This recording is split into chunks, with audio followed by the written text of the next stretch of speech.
Hey everyone, Ian here. I wanted to get in before we started to tell you that we will be having another interview on Friday, May 12th at 2 p.m. Eastern, 11 a.m. Pacific. We will be joined by Dr. Ali Matu, host of The Psych Show on YouTube, to discuss mental health as it pertains to TTRPGs. Dr. Matu is a specialist in anxiety and anxiety disorders, and we intend to talk about how to approach mental health issues within the narrative of games, as well as how to use games as a tool to help deal with anxiety. If you have any questions you would like to ask, there is a link to a Google form in our show notes. Feel free to fill that out, and depending on volume, we may ask your question on the air. You may also send your questions to us via email at undercommontaste@gmail.com. Now, let's get on to the episode. See you all on the 12th.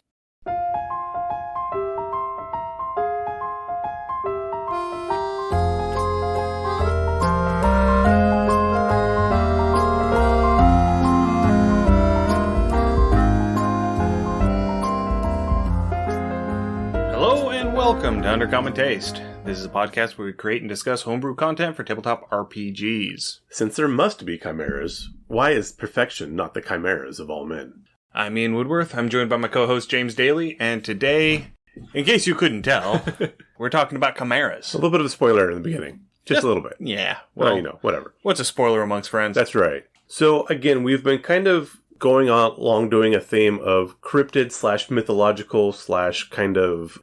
What's the word I want here? I think mythical is... Mythical's pretty close, but somewhere between cryptid and mythological. Those kind of spoopy creatures that kind of kick around. Not quite fully fey, but the things that go bump in the night generally. And so we are generally holding more to Western Europe, though we are taking a fair jump east with this one largely. And as we have mentioned, we are going to move to North America. And with this, we start getting into these amalgam creatures, these mashups, these chimeras that aren't fully one creature. They're not two creatures there, this hodgepodge of things, and they are completely malformed, hideous, and terrifying.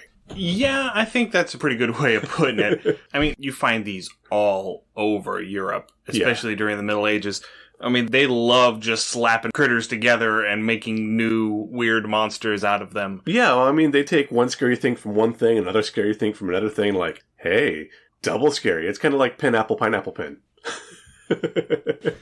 That's going to be stuck in your head now. You're welcome. Again, while you do see these in Europe, these are largely going to be found more in your Mediterranean, Arabic, Middle East areas. And then, again, as the Renaissance kind of sprung up and books started coming back to the mainland of Europe through various routes of trade and, unfortunately, the Crusades, these do spring up more and more. They do become more pronounced. Yeah, but we do also run into a lot of these in Eastern culture as well. Yes. In Indian culture and Chinese and Japanese culture, you do have these amalgam creatures as well. Yes. So, it is not a uniquely European thing. No, absolutely not. And we do have a few examples in this episode where we're going to be talking about chimeras from other parts of the world. Right. And then, we have the modern chimera, which, I mean, is also just as terrifying. And these are probably what we're going to find more in-game, is to where science just had a terrible idea, they ran with it, and they did the whole Jurassic Park thing where they didn't stop if they should, they just did it because they could, and now they've got this creature that just kind of like, oh, look at that.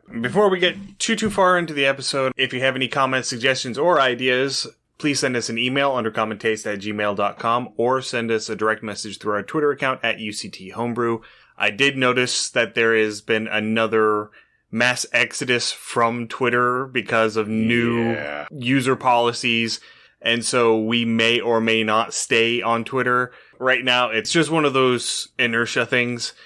We still have a decent amount of traction over there. I don't really interact with a whole lot outside of the TTRPG community, and I haven't gotten really into the community. Mastodon, I guess. I've heard a couple things. I've heard there's something called Substack and a couple other things, and apparently there's a Blue Sky, which was actually made by the original creators of Twitter that they're trying to get up off the ground. There are options out there, but I mean, Twitter's kind of a fading venue as nature takes it. We are also on Facebook, Instagram, TikTok, YouTube, Twitch, and Mastodon at Undercommon Taste. We're on Patreon, patreon.com/undercommontaste. We have an itch store. undercommontaste.itch.io. That's where you can find our liminal horror adventure, Beneath the Lake, and my solo RPG, Forever Home. We are also on Discord. You can find a link to our Discord in the show notes, and we would love for you to come over and chat with us. You can find our other podcasts wherever you listen to your podcasts. We're kind of everywhere now, so just whatever podcatcher you use, go ahead and find our older episodes. As always, please like and subscribe. Give us a rating and review. This helps increase our visibility. And you can always reach out to us on any of these platforms we've mentioned. We will interact with our comments. We love talking to our contributors and our guests and our listeners as well. Yeah, sometimes we don't get the notifications, so it may be a little while, but I do try to interact with whoever comments on stuff. Yes. Finally, I recently submitted a prompt to the guys over at World Build with us. Ooh. At the time of recording, episode 1 of the 2-parter is already out.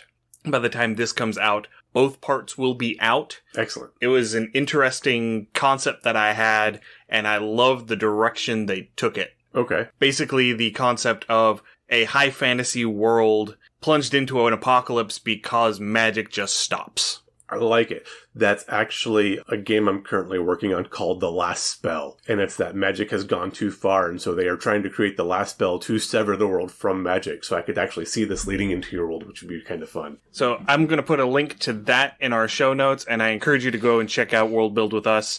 They're great friends of the show. Rob's a great guy. A bit of a curmudgeon just like me. We get along great.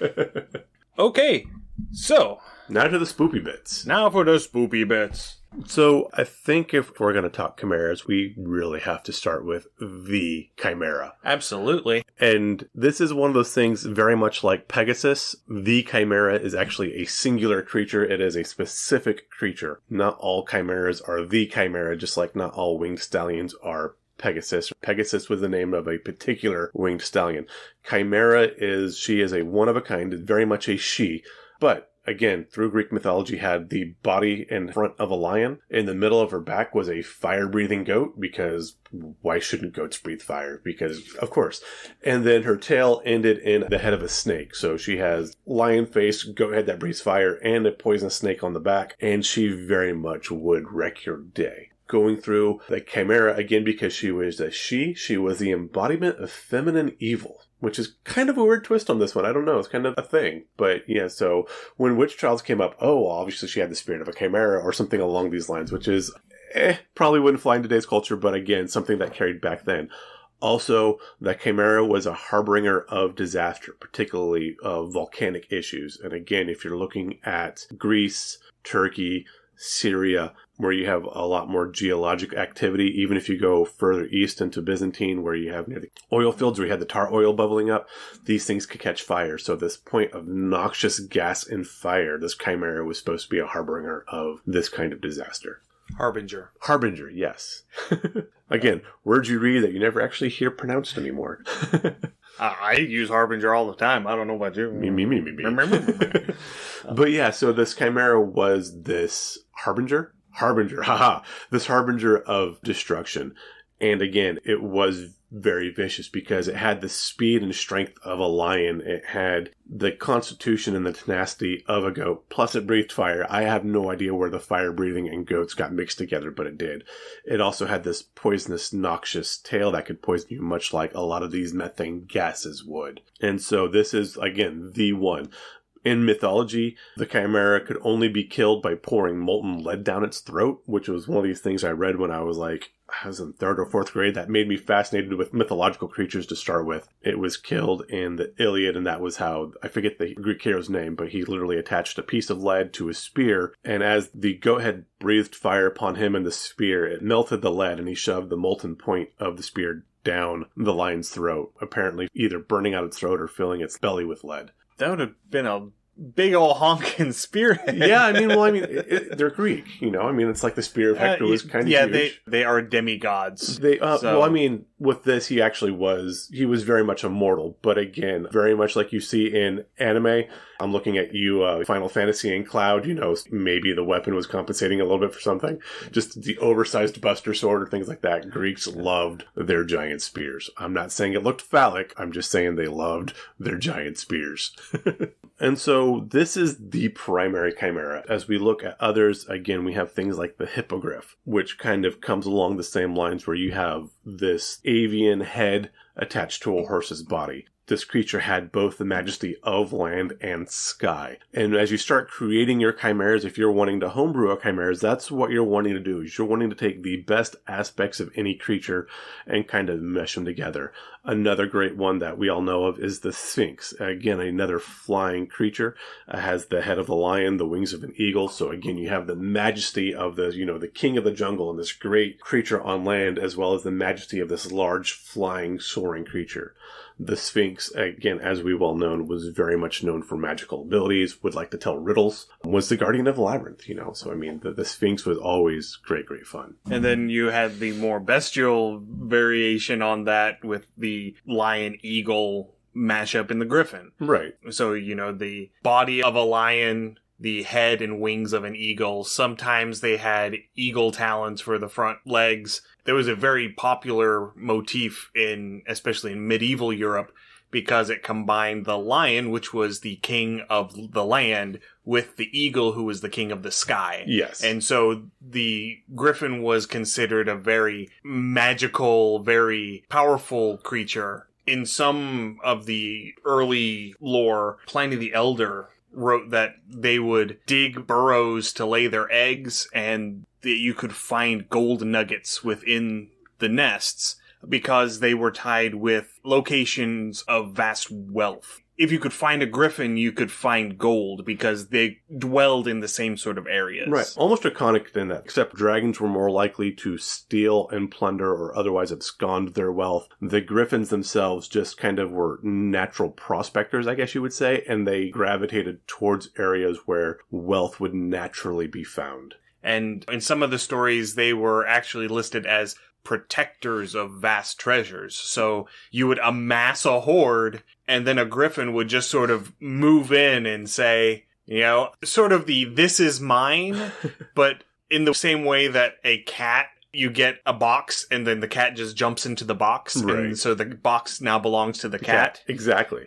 So I do some light silver work. I do a little bit less now while I'm back in school, but earlier on when I had more supply, I had one cat in particular that absolutely loved my silver supply, and it didn't matter where I had put it, she would lay on top of it. And so if it was ever out, if I ever was moving stuff around, if I ever left like my area or my cabinet areas where the stuff was open and the cat was missing, I would go and she'd just be laying on top of my silver case and just like, this is my spot now.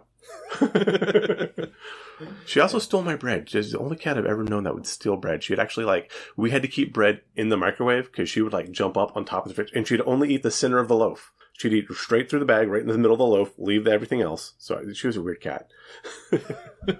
But going through, we have these amalgamations of bestial creatures. They're generally predators, again, with the exception of the fire-breathing goat. Again, don't know where fire-breathing with the goat came from, but fire-breathing goat.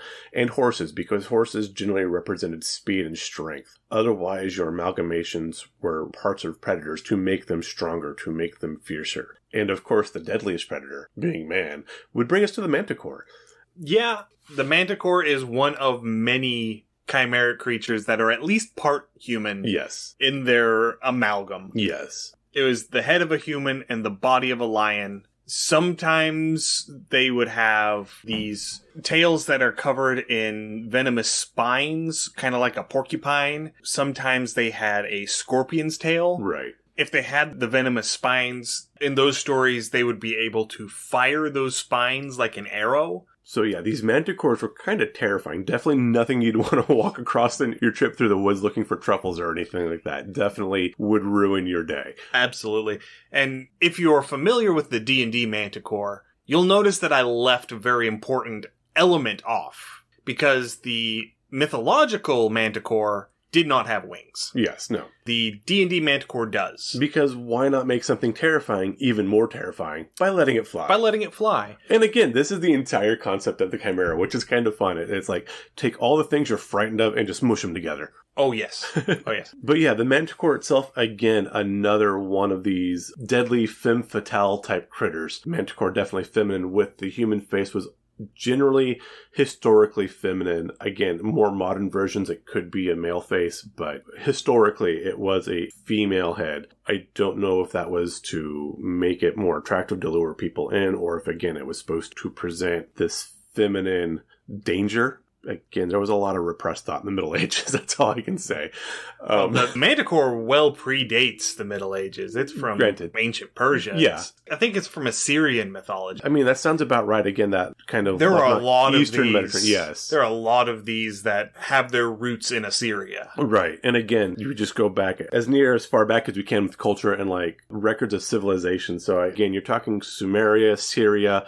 We're right there butting up against, ancient Babylon and Mesopotamia. You have got the Phoenicians and the Hittites, and we'll be talking more about these groups later because, again, these are very old, very primal stories, very primal beasts. These are about as old as we get. Right, yeah. Okay, so let's go ahead and talk a little bit about the game side of some of these monsters. Let's just start with the D&D Chimera. Yeah.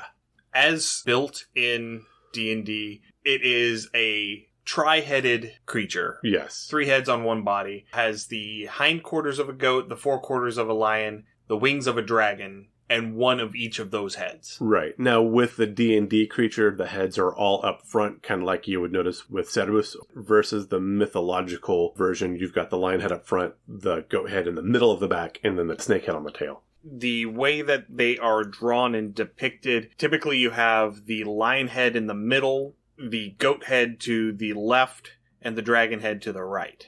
Personally, I would rearrange them a little bit, and I'll explain why in a minute. Because they have 3 attacks. Yes. You get a bite attack, a ramming horn attack, and either claws or the dragon's breath weapon. Right. That ramming, battering horn attack is why I would put the goat head in the middle. Because from an anatomical standpoint, if you put the goat head in the middle, then you have the whole mechanical advantage of lining up the skull with the spine, which is why they butt heads, is because they lower their head to make that line straight, to put more oomph behind it and not hurt themselves while doing it. It's a battering ram, not a battering lion.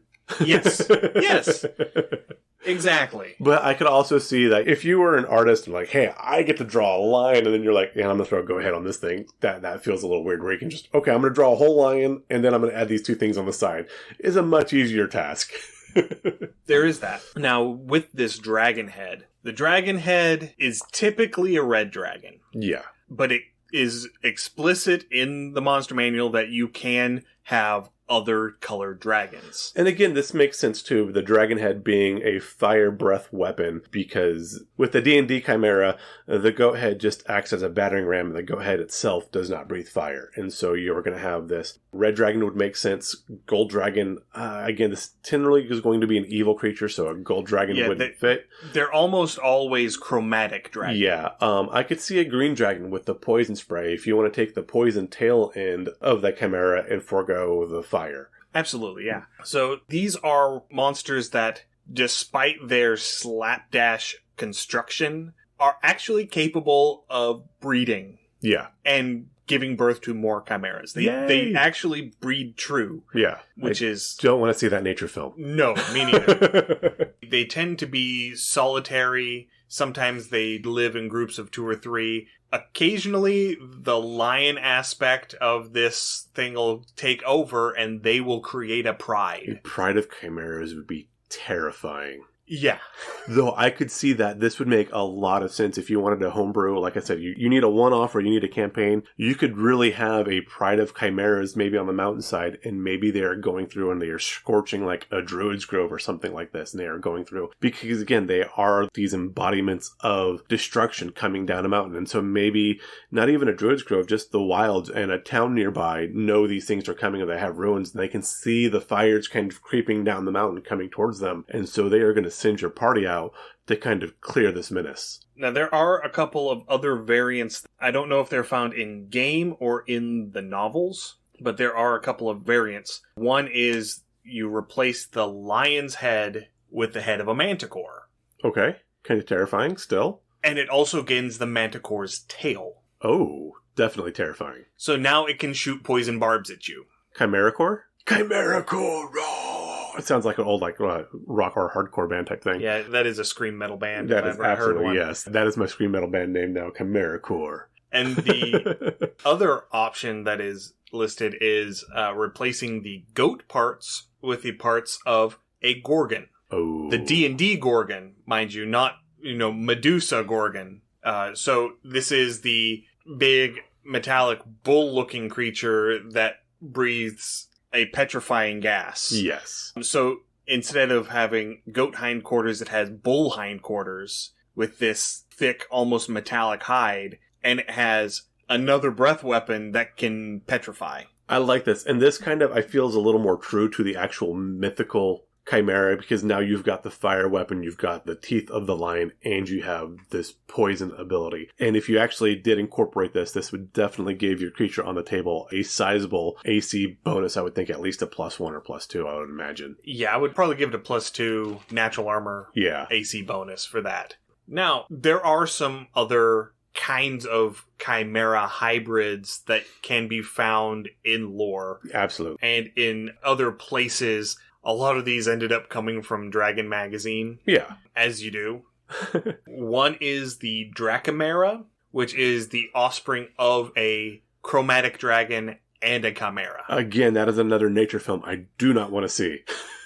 So it has 2 heads on the front. One is a lizard's head and one is a maned dragon head. Okay. So the lion aspect becomes sort of draconic. And I guess the goat head becomes sort of more, just benign lizardy. With this and the way I would picture this, instead of a maned head, I would almost remove the mane and make it like the basilisk frill, like the Dilophosaurus in Jurassic Park. Yes. Where it flops it out and kind of can shake it. Yeah. And then they also have a dragon neck and head for a tail. Okay. And that is the one that can breathe the breath weapon. Okay. I'm just saying poisonous gas near the tail. I'm going to politely back away from that one. Yeah. There is one called the Fesselmera. Okay. Which is a cross between a chimera and another chimeric creature called a Thessalhydra. The Thessalhydra, I was only able to find very brief descriptions of because this was like in one Dragon Magazine article back in the 80s that is like dragon... Ancient lore. It was in a double-digit number issue. So yeah, this was an old creature. But the Thessalhydra kind of looks like a hydra crossed with an otyugh. Okay. Or maybe a beholder. Ooh. Because it had this giant gaping mouth in the center of its chest. And had 6 to 8 hydra heads that were arrayed in a ring around that mouth. I like it. And it had this prehensile tail with a big pincer on the end of it. So it would grab things with that pincer and, huck them into its mouth like it's eating popcorn. I'm going to go ahead and slight spoiler warning. If you've not seen Full Metal Alchemist Brotherhood, go ahead and skip ahead 30 seconds. Now, granted, Full Metal Alchemist Brotherhood's 20 years old now, so yeah. But the scene where Gluttony takes his initially created form where he was supposed to be, an artificial gate and just becomes that gaping maw with the things just shoving everything in. I could totally see that as a Thessalhydra. Yeah. And then the Thessalmera is that plus chimera stuff.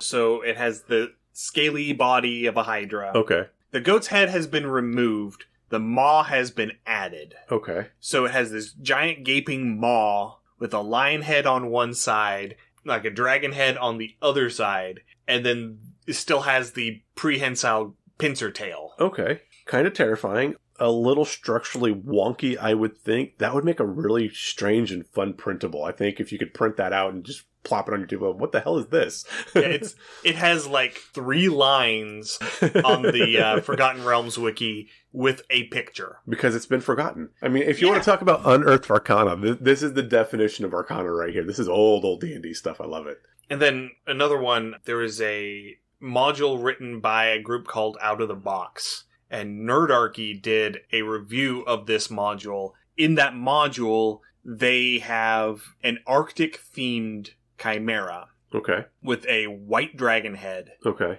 That is wearing a headband of intellect. Oh, that's just wrong on so many levels. So this chimera that's normally an intelligence 3 is now an intelligence 19. Yeah, he's going to wreck your day, boys and girls. Yeah. So this is terrifying stuff. I would almost, with the Arctic Chimera, I would almost want to replace the lion body with a polar bear. The art suggested that that might be the case. That would be kind of cool. It kind of had that snow leopard, polar bear sort of look. Okay. It's on the backside because they put the dragon head in the middle. Okay. Ooh, okay. Completely out of left field on this, but if I was going to create this thing from scratch, you just said, hey, make an Arctic Chimera. Okay, white dragon, headband of intellect. Okay, that's terrifying and by itself. We'll go with that. Body and head of a polar bear, and then the other head would be the tusked walrus. Okay. Yeah. I would give it the amphibious trait. Okay, yeah. Just for having the walrus. Yeah, well, I mean, the polar bears are pretty... Or at least, big, yeah. or at least hold breath. Hold breath, yeah. So it can hold its breath underwater. Right, and so with this too, thematically, you still have your white dragon, so you still have your breath weapon. You would have your bestial mouth of many teeth with the bear. And instead of, just ramming with horns, you'd get slapped with these giant fangs from the walrus. If you've ever seen a walrus attack anything, it is horrifying how well they can move that giant, 2-ton body just lifted up, and they use those tusks like ice spikes. They're just slam into anything. They are horrifying. All right, so in the interim between me filling out my notes Okay. and us getting ready to record, I happened to open my Mythic Odysseys of Theros book. Ooh. Which has a Theron Chimera in it. Okay. It's a little bit of an upgraded Chimera. Stat-wise, it's just a little bit beefier. Right. The only real difference is that it has the spell-turning ability. Ooh. So it has advantage on saving throws against spells, and if the spell that it saves against is 4th level or lower, it is turned back on the caster. That's nice. I like that. But they also have these little tables for customizing your Chimera. I love tables. They make me happy. And I asked James to roll a d4 a few times before we got started, not telling him what it was for. Now I'm scared, because I rolled fairly well. So I'm going to go through these tables and tell you what modifications on our standard Chimera you're going to have. So for body composition, you rolled a 4. Swamp creature. Okay. The Chimera's body is that of a swamp creature or cavern dweller, such as a giant lizard or spider. Chimera gains a climbing speed equal to its walking speed and can climb on difficult surfaces, including upside down and on ceilings, without needing to make an ability check. A chimeric spider. Holy crap. Yeah, you gave it spider climb. Oh. We're all going to die. That's it. So head attacks, you also rolled a 4 on this. Cockatrice beak. A creature hit by the Chimera's head attack must succeed on a DC 15 con save or be restrained. As it begins turning into stone, the restrained creature must repeat the saving throw at the end of its next turn. On a success, the effect ends. On a failure, the creature is petrified for 24 hours. I like this. And again, this is something that Ian and I have discussed the past couple of weeks, is this petrified or stone condition. Used to be a big thing, particularly in like AD&D and early games, looking at like the original Final Fantasy and things like that. And it's largely fallen out of favor. And I would really like to see this make a comeback. Because the picture that is shown here for the Theron Chimera is a lion head with ram horns, a unicorn head, and an eagle head. Okay. So the cockatrice head is replacing that eagle head. Okay, yeah. So we're going to have an eagle, a unicorn/horse, and a lion, I guess. Okay. But it also has the body of either a lizard or a spider. And with this one, for me, I'm going to go spider just because there's so many arachnophobes. And I mean, we've got enough, lizard type things with dragons and stuff like that. Spiders are a little underrepresented. Okay. The next one, you rolled a 2. That gives us a tidal wave breath. Chimera has an aquatic creature's head that exhales a torrent of acidic water in a 60-foot line that is 5 foot wide. Each creature in the line must make a DC 15 dex save. On a failed save, takes 27, 5d10 acid damage, and is knocked prone. On a successful save, it takes half as much damage and isn't knocked prone. Okay. So we now have a cockatrice head and some sort of aquatic creature head. Okay. Sticking with the swamp thing, I'm thinking maybe something like a frog. I could see like a frog's head. A frog's head, yeah. Especially because it's going to have that regurgitation effect for the tidal wave. Yeah. If we were doing this as more of a lizard sort of body, yeah, I could see putting like a turtle head on it, maybe? Or a salamander. A salamander, yeah. Axolotl. Yes! Oh, yes, okay, yeah, we have an axolotl. We have a giant axolotl head. Okay, yes. And then the last one is a tail attack. You rolled another 2. Perplexing tail. Has an additional head where its tail should be. The Chimera loses its tail attack and makes 2 head attacks when it takes the multi-attack action. Use the head attacks table to determine the nature of the new head. So, you need to roll again on the head attacks table. A 2, a shark bite. So it has a shark head on its tail. Okay, why not? And so it has advantage on head attack rolls against any creature that doesn't have all of its hit points. Oh my. This thing has gotten brutal. Yeah, it's really fast. So, and that is the thing. These chimeric creatures, they are generally not going to be your end boss. They're not going to be your big bad evil guy, as it were. These are going to be probably a questing beast of some sort. You know, something your party's going to want to go hunt to get a trophy, maybe level up. If you are a particularly vicious GM, they could pop up on a random encounter. This would be the type of random encounter that your party probably isn't supposed to fight. This is a good time where you can teach your party that cowardice is a perfectly acceptable strategy and running away is just fine. Absolutely. Again, you are not supposed to necessarily win every fight. The goal is to survive every fight. Yes, and sometimes discretion is the better part of valor. Yes, but again, these can be fun. These can be terrifying. And that said, this is something that I have seen a lot, particularly in older video games, that I don't see too much in tabletop games. If your party has come across one of these giant creatures at a point where they're lower level, where they're supposed to run away, then maybe as they advance in level, if they are staying near the same settlements or towns or something like that, they can go back and, like I said, maybe they can earn a monetary award or, you know, a bunch of experience or some sort of town favor for clearing this scourge away from the city after they've leveled up, but they will have knowledge of this creature that they've encountered several sessions before. The way that I would take this is, you know, they run into it when they are clearly too low level to tangle with it. Right. If they engage with it, it just batters. TPK. It bats them around for a little bit. Hopefully they get the hint and do a tactical retreat. But if the game goes on for a while, maybe they need something as a spell component. I could see that as well, yeah. And so now they're 15th level and they're like, hey, remember that time Yeah. when we ran into that horrible beastie out in the swamp? Yes. We know where that is. Right. We can go and kill it now.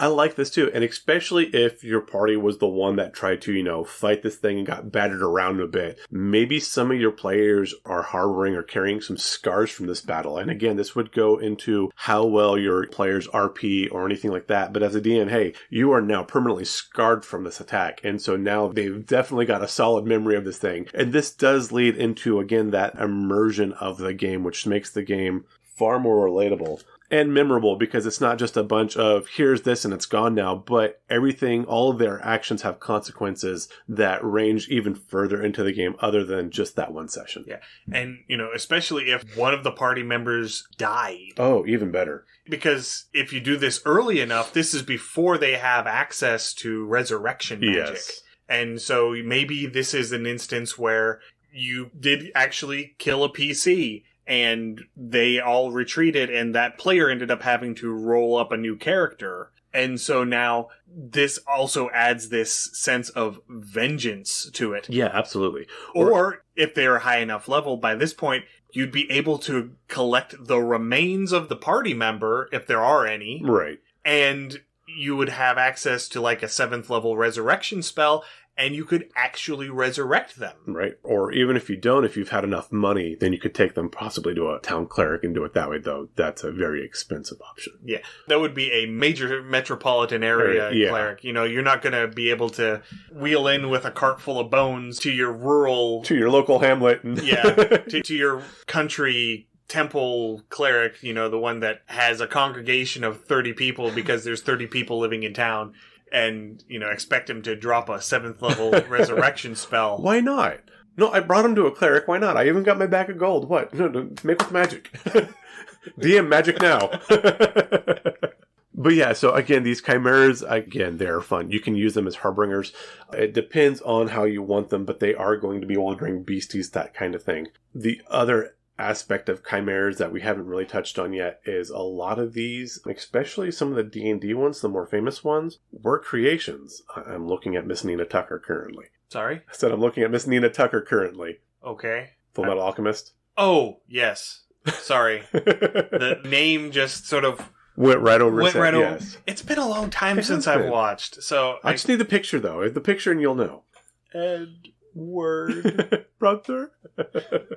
Yes. That is as close as I've ever come to crying watching any kind of show, TV, movie, or anything like that. That came, I almost lost a few drops on that one.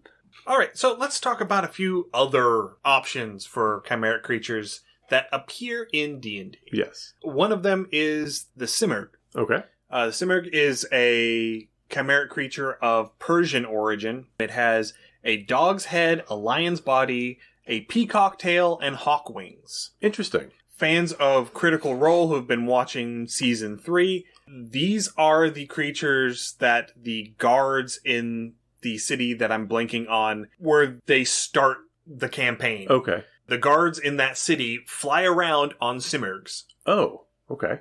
The 3.5 Simurgh is in the monster manual as the Senmerv. Okay. That is drawing from a different, older Persian spelling. Both are anglicized versions. Supposedly, the Simurgh of Persian lore is a monstrous creature that is old enough to have seen the world destroyed 3 times over. That's kind of terrifying. It has a lot of parallels to the Phoenix. Apparently, every 1700 years, it will throw itself into a fire and be reborn from the ashes. Okay. One of the things that I read that I couldn't find any actual concrete literature about suggested that it is the precursor to the Rock, R-O-C, the giant bird. Not the wrestler? Not the wrestler. Oh, damn. This is not Dwayne Johnson. Oh, okay. We should tag him in this post, because apparently, he does like some fantasy D&D stuff, so, I mean, hey, if you want to listen, Rock, But because the Simurgh was also a monstrous creature that was large enough to pick up and carry off an elephant. And that is the defining characteristic of the Rock, is yes. It is a bird large enough to pick up and carry off an elephant. Right. Just a massive bird of prey. So there was a 12th century Sufi poem by Farid Uddin Attar. Well done on the pronunciation. Called Conference of Birds. And the whole thing behind the Conference of Birds, the whole thing behind the poem is that the birds are all coming together because they are trying to choose a king of the birds. And the wisest bird of them all, the hoopoe, says, well, we need to go and find the Simurgh. And the Simurgh is up at this lake. Let's go and find the Simurgh. And this group of 30 different birds goes up to the lake, and each of these birds is representative of a different fault in human behavior that prevents man from attaining enlightenment. And so whenever they arrive at the lake, they don't find the Simurgh there. What they find is they look into the lake and they see their reflections. And it's because the poet is basing this off of basically a pun. Okay. Because in Persian, the phrase Simurgh means 30 birds. That's kind of awesome. And honestly, that really ties in really well with our beginning quote talking about if chimeras are a must, then perfection should be humanity's chimera. So with that, the wisest bird is kind of the mesh of all of them together. Yeah. And that does make a little bit of sense because, this is supposed to be a bird or a bird-like creature capable of carrying off an elephant. Yeah. So that would be, say, 30 times larger than a normal bird. Yeah. What's the ground speed velocity of a coconut-laden swallow? Exactly.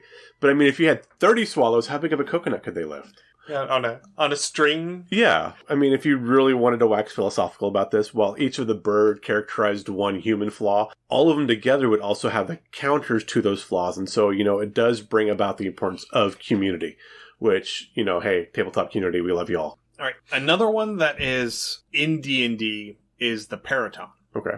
According to the mythological description, and I'm using great big air quotes that you can't see on that, the Periton is a stag with wings. I use the great big air quotes that you can't see because the origins, as far as we can tell, are from a book called The Book of Imaginary Beings by Georges-Luc Borges in 1957. Yes, this one's fairly modern. There are, going back depictions of winged deer, but not this particular winged stag as presented with this. And this is kind of one of those fun things. As you look into these creatures that you think are going to have like this huge backing of lore, and you wind up that they are fairly modern. And we're running upon this fairly frequently now. So, I mean, the human imagination is still alive and well, which is kind of inspiring. Yeah.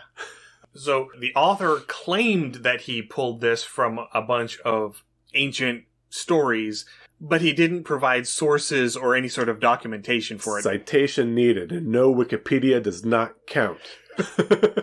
Especially not in 1957. Right. But he claims a number of characteristics, including that they're covered in green or dark blue feathers. They eat dry earth. Okay. They used to live in Atlantis, and that the Sibyl of Erythrea foretold that they would destroy Rome. That Rome would be destroyed by a flock of paratons. Interesting.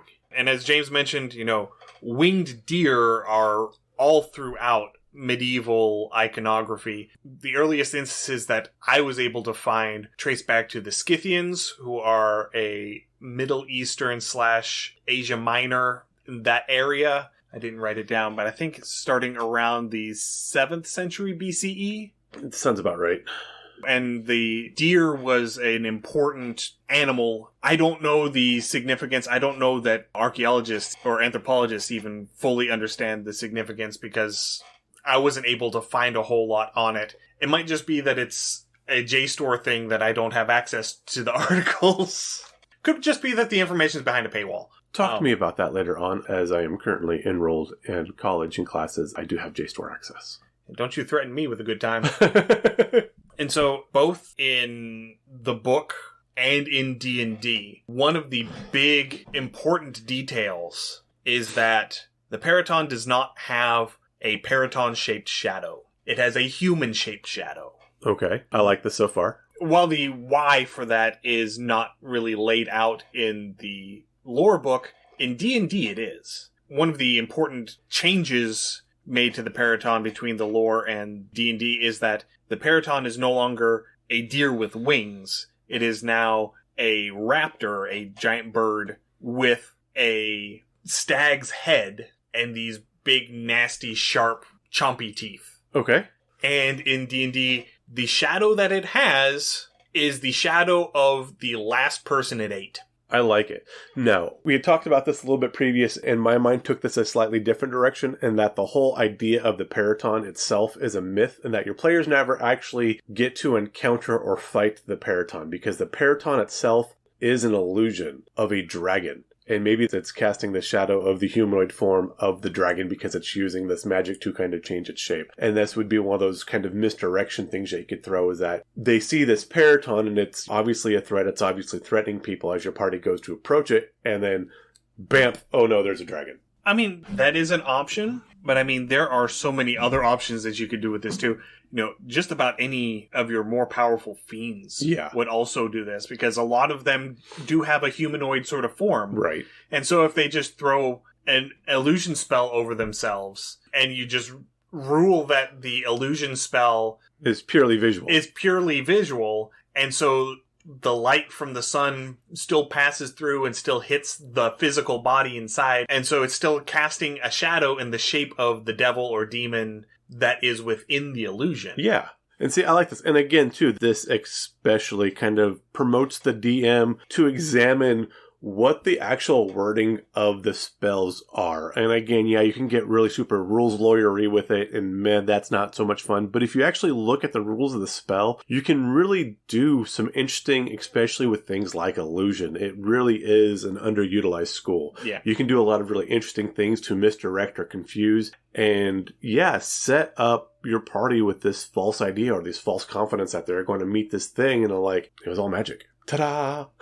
And I mean, I could also see this being an especially powerful genie or air genasi as well. Yeah. Because the air elemental school does lend itself well to illusion. Yeah, very much. It fits thematically. It really does.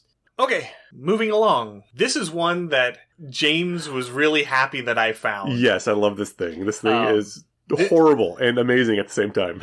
So this is a creature of African origin, and it is the catyblepas. Now, one, I'm happy. We don't get a lot of creatures of purely African origin, unless you want to count Egyptian. And yeah, there's a lot of Egyptian stuff. You might get some other North African things from like Tunisia or Algeria. But I mean, actual like into continental Africa, you don't see a lot of their lore coming up. So I'm really happy that we found something that we can present. It does warm my heart. Yeah. So the mythological catyblepis is a pig-headed buffalo. Okay. The D&D catyblepis is something else entirely. Oh my. I forget the animals that they say it is, but I don't think it looks like... No, not at all. So I would say that it's kind of a camel base. Yes. With stumpier legs. Yes. And maybe a longer neck, almost a giraffe proportioned neck with a warthog's head on the end of it. Yes. All covered in this shaggy brown fur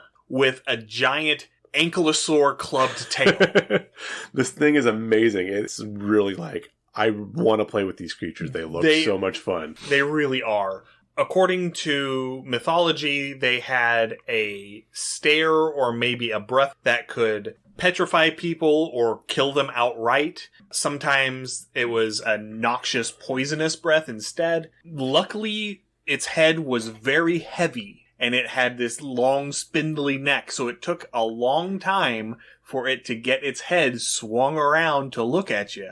Which means that if you stumbled across one, you had time to turn around and get away before it would turn its gaze upon you and kill you. Some people believe that the mythological catyblepis was a monster constructed to explain the existence of wildebeest. I could see this. Again, wildebeests, they look kind of wonky if you've not seen them before. They are kind of beefy. They're kind of shaggy. They've got, They look like a cow that has a warthog head. Yeah, they really do.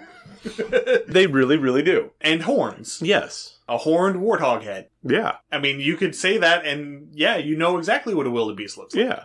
So, some of the quote-unquote historical accounts of the catyblepis stated that its poisonous breath came from the fact that it ate a lot of poisonous plants. And so the poisons from the plants just sort of exuded from it. It's kind of like if you eat a bunch of garlic and you kind of get that garlic funk through your skin. Yeah, just a little bit. Yeah. So in D&D, they are harbingers of pestilence and decay. They have this stench aura that sort of lingers around them. So if you get within 10 feet of them, you got to make a con save or you're poisoned. They have the ability to smash things with their tail.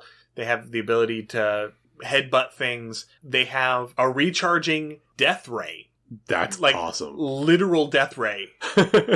So creatures that get targeted by the death ray take 8d8 necrotic damage. That's a whole lot. That's a whole lot. Half damage on a successful DC 16 con save. That's still a whole lot. And if you fail your save by 5 points or more, you take max damage. So you take 64 necrotic damage. Right. So 8d8, that's going to average to what? About 36. And so, yeah, if you're saving, you're still taking, 18 points of damage on a save? Yeah. On average. On average. Probably more. And if you are reduced to 0 hit points from the death ray, you die, no death saves. None. 0. Do not pass go. It is one of the very few instances in 5e that still has a save or die mechanic. Yes. So it is kind of a unique monster in that effect. And I would love to see these. Now, again, this would be if you're running a big campaign. If we're going to have big, bad, evil guys, why not have the 4 Horsemen of the Apocalypse? And I could see these as a frontline shock troop for the Rider of Pestilence.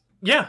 Especially since in lore, especially in like 2nd edition lore, they were sort of tamed and used as beasts of burden. Right. And so it was more of, they wouldn't turn their death glare on somebody who they knew was feeding them. Yeah. And they had a special kind of, I think it was ferns, that they really liked eating. And so as long as they had that available, they're happy? They would just linger. Okay. And so if you ran out and you didn't feed them anymore, they would just wander off back into the swamp. Yeah, as they do. Yeah, they do. I like that. But So they weren't ever really truly domesticated. They were just tamed.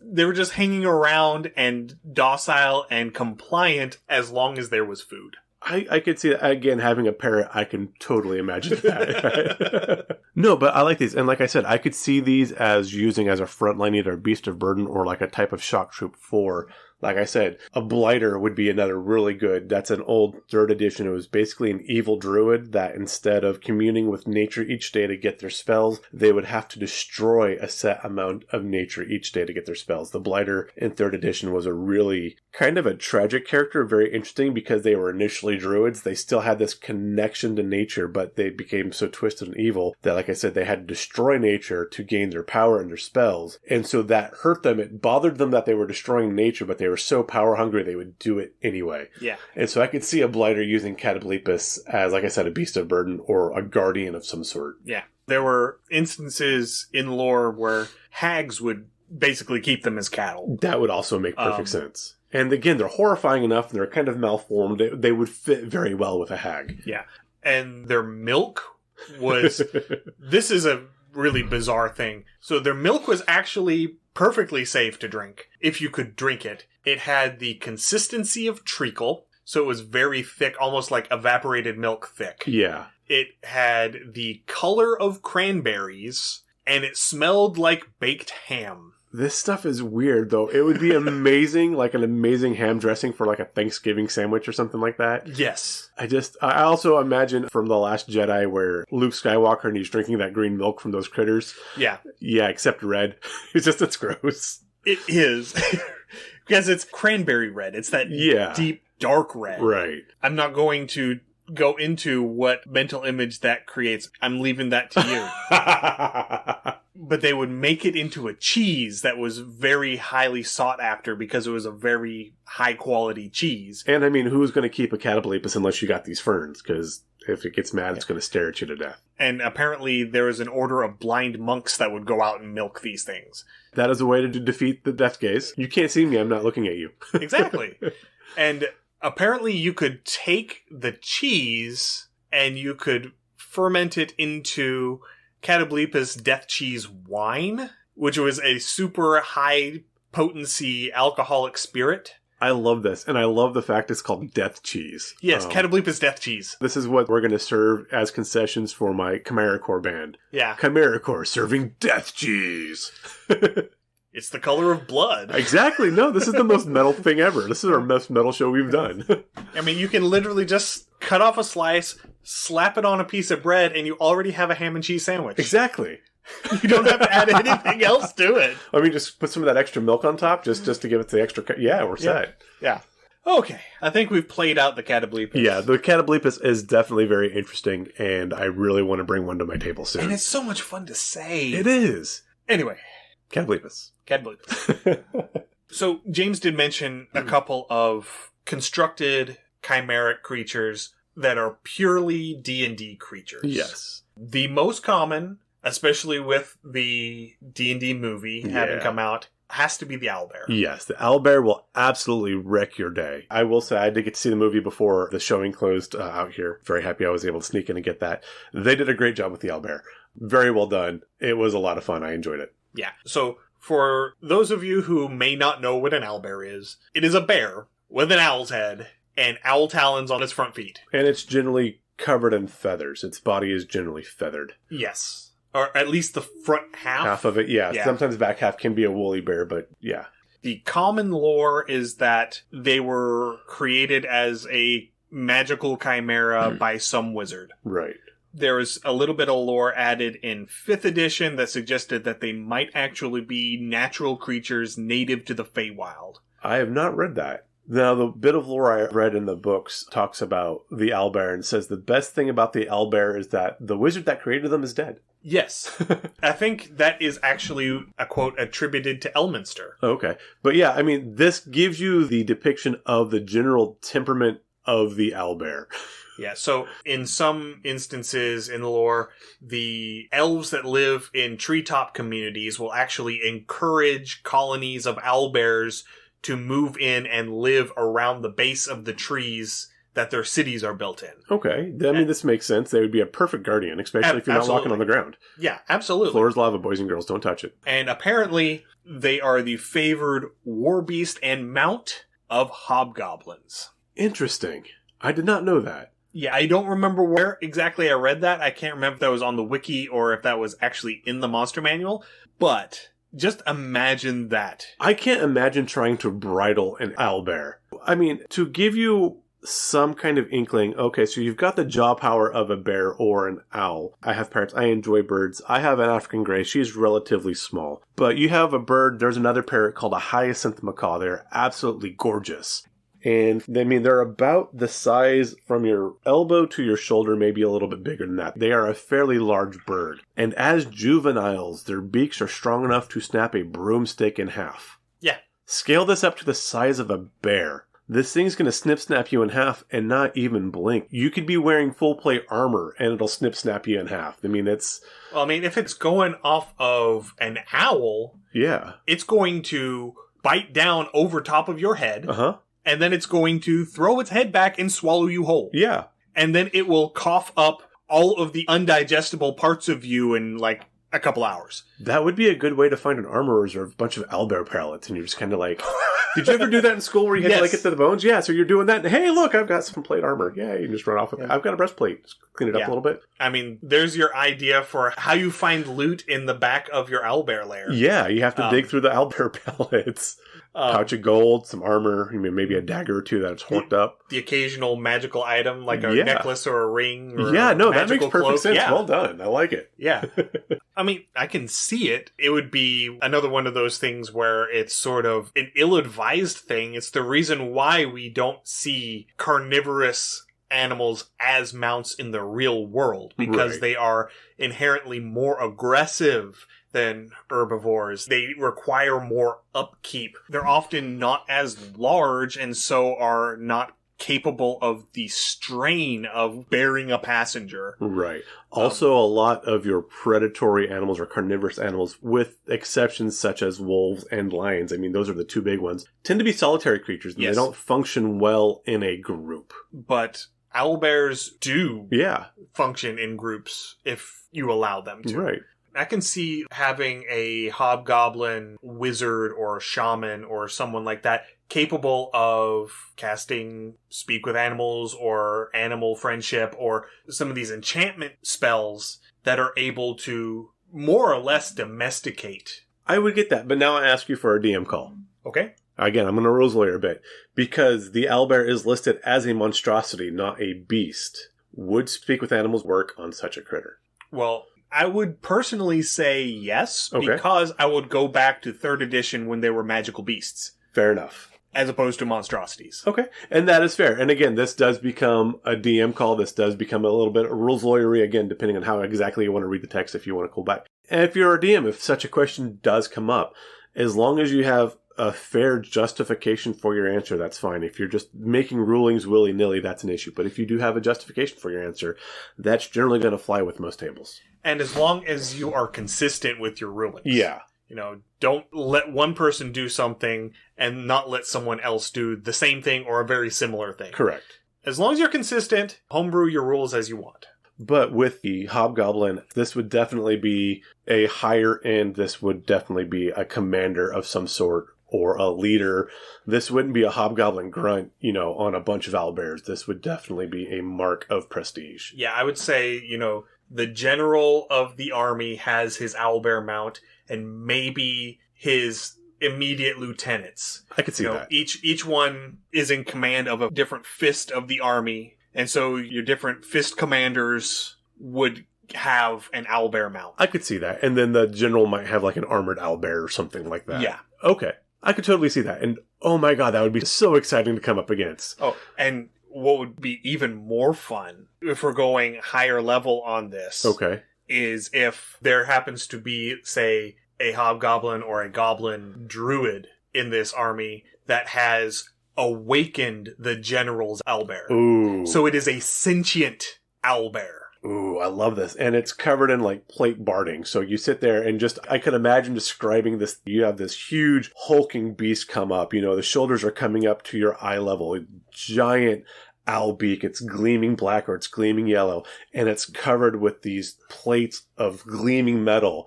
It stands up on its hindquarters. It's now twice as tall as you are. And it gives out this screech that blows your hair back. I mean, you could totally play this up. It would be absolutely terrifying on the table. Yeah. Yeah, I love it. I love it. And say the general has a necklace or something that allows him to speak with animals. He can communicate with his owlbear. Who is now sentient. Who is now sentient and able to carry on a conversation with him. Oh, so maybe you scare off the owlbear and it runs away and it's waiting in ambush now. Yeah, or it just ran back and gave away all of your positions. Yeah. And let everybody know that you're on the way.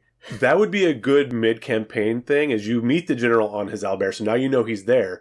But he's sitting there, he's taunting you, you have your skirmish while the owlbear runs off, and now you hear the sounds of the rest of the army coming up, and the general and the owlbear bamf out, while the minions can handle the light work. Yeah. Until a later day. And that would also allow for, say, if you ran into one of his lieutenants. Yes. Their owlbear mount may not be awakened, but it can still run back to the main camp.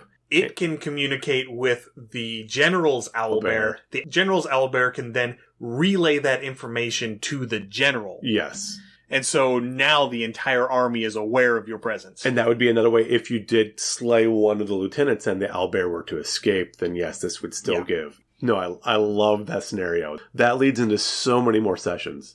So much. Yeah. All right. Now, there aren't very many truly unique to D&D chimeric creatures. The other one that I've found is almost scarier. It is. It really is. So, stop with me here. You have an owl, which is the silent predator. You have a bear, which is this giant, massive, horrifying beast. You've mashed them together to make really a frightening creature. How are you going to scale this up? So, in 3rd edition, in a not very popular book, Monster Manual 4. Number 4 of 5. There were 5 monster manuals in 3rd edition. There was a gold nugget. In Monster Manual 4, there is a monster that was created by the wizard Autolook. He had his mage tower in limbo, and he needed something that would help protect his mage tower from the Slod. And we've talked about the Slods before. They are no lightweights. And so the thing that he came up with was called the Howler Wasp. The what? The Howler Wasp. This isn't going to end well. So you take a yellow jacket. Terrifying and evil. Scale it up to medium size. Even worse. And cross it with a howler monkey. Why? Dear God, why? No, some things should not be done. This is an atrocity. So we have these black and yellow, hyper-aggressive wasps with monkey faces that screech at you. Yeah, so you've got the fangs, you've got the yelling. By the art, they actually have some front talons and claws, so the front forelimbs of the wasp does have some appendage-like things for claws. Almost like a praying mantis. Yes. The art on this thing is gloriously wrong and is nightmare fuel. Yeah, I love it. I love every bit of it. I may, just as a fun thing, just translate them into 5e stats and let's do this. We did bring them back out. We need to break. These need to go on our Patreon because Howler Wasps need to be thing. And the best part about these is, like, every horrible science experiment got absolutely wrong. They were supposed to stay in the tower. They were supposed to, but apparently Odaluk got done with them, realized this is probably a bad idea, and flushed them down the toilet. No, before he had a chance to destroy them, the Slod-Eye attacked his tower. And they got loose in the chaos. Apparently they were not that good of a guardian.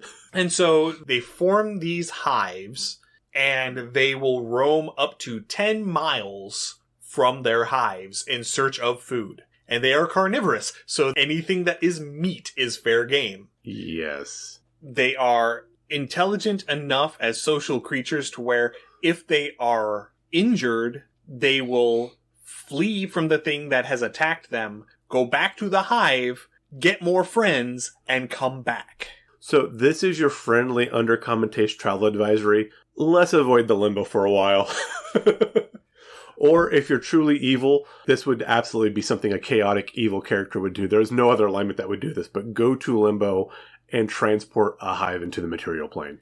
Well, I can definitely see something like howler wasps appearing in a jungle like in Chult. Yes. These things would be right at home in Chult. Yes. Chult has enough weird shit going on. These are just terrifying and just powerful enough to work in Chult. I like that. And two, I can see the Howler Wasp definitely coming up in 3rd edition because, again, this was around the mid to late 90s, I believe, is when 3rd edition started rolling out. 3rd edition started in 2000, 2001. Okay. I think 3.5 came out in 03, maybe? Okay. I'd have to look at books. Because in mid-90s, you had the giant killer bee scare, as the hives of killer bees were starting to spread through the American Southwest, and everybody was freaking out that the killer bees were going to go on the spree. So I could see where these Howler Wasps were definitely inspired by these killer bee migrations. So, that said, it would make a lot of sense for these hives to start spreading and migrating themselves as well. Yeah. And so the other thing, the thing that they picked up from Yellow Jackets is that whenever they die, they can spray the creature that killed them with a pheromone. And that pheromone causes all other Howler Wasps that encounter them to frenzy and attack the pheromone-drenched target. This is so bad. The pheromone washes off with water. It wears off in like 10 minutes. Right. But whenever your barbarian smashes that first of these 4 or 5 Howler Wasps that the party runs into, right, and gets sprayed with this pheromone, and so now everything starts attacking, focus fire on the barbarian, and it all now has an attack bonus and a damage bonus because it's frenzied for the attack. Right. That barbarian is going to have a bad time, even if he's raging. Yes, absolutely. If you need some negative reinforcement for your murder hobo party to teach them to not always murder hobo, Howler Wasps. Yes. Yeah, go ahead, kill one. Let's see. Yeah, just kill it for fun. Go, right there. I'll let you have that at that. Okay. So I've got a few other honorable mentions before we wrap up. So we've got the Wolpertinger.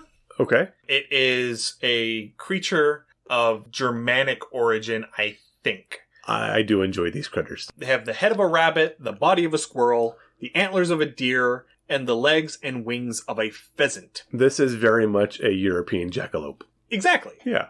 There's the mantidrake, which is a hybrid between a dragon and a manticore. Okay. Also terrifying, so that kind of goes with the dragon and the chimera mix.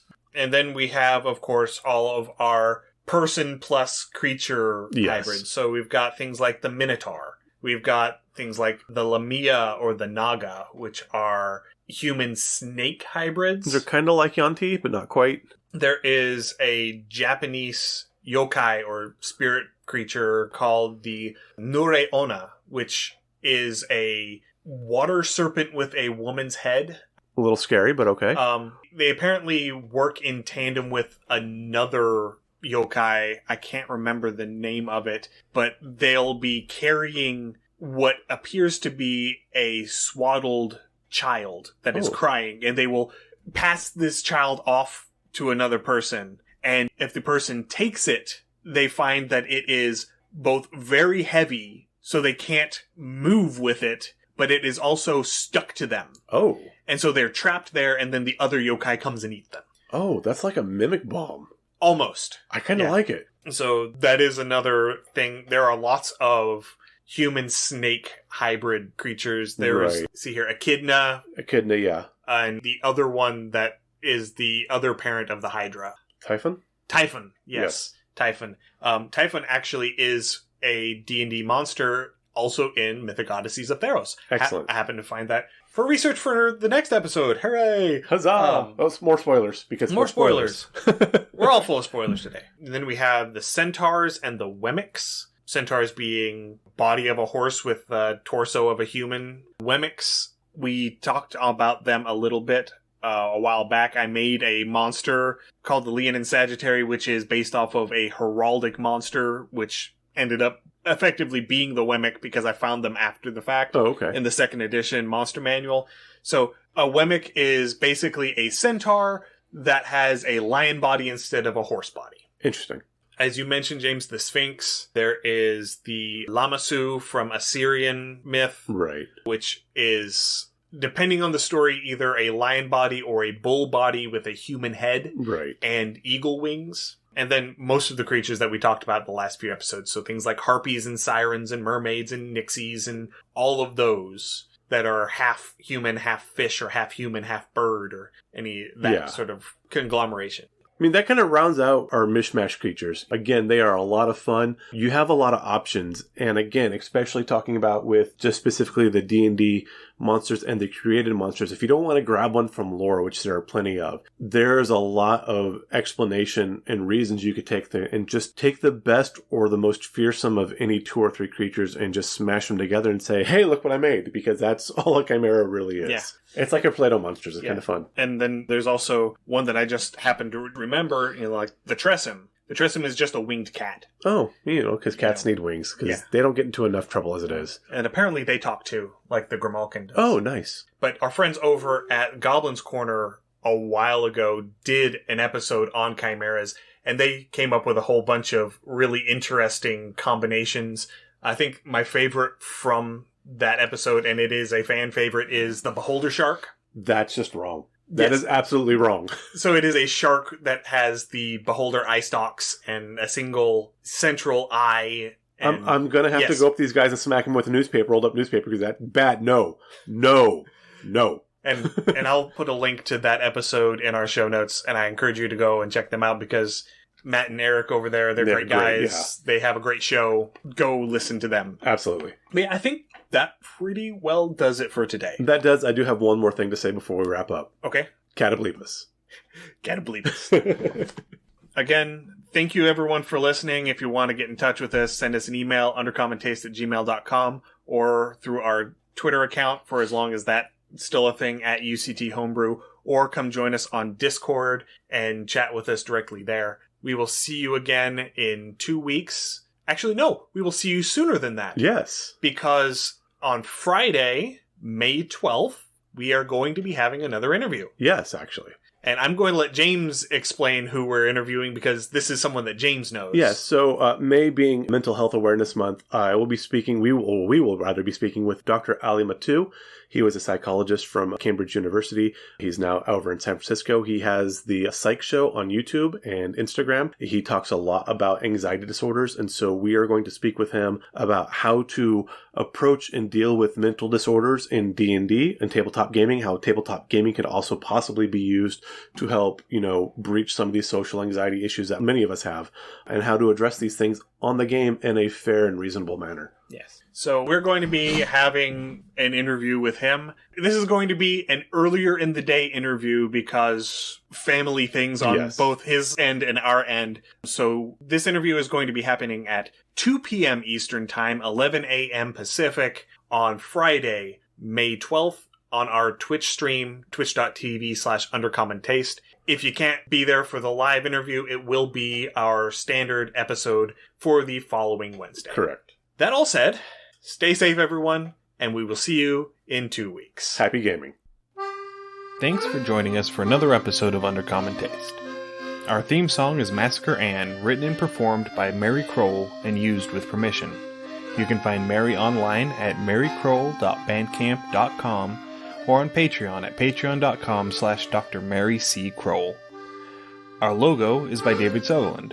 You can find more of David's work on deviantart.com/David Sutherland or on instagram.com/Willex_73.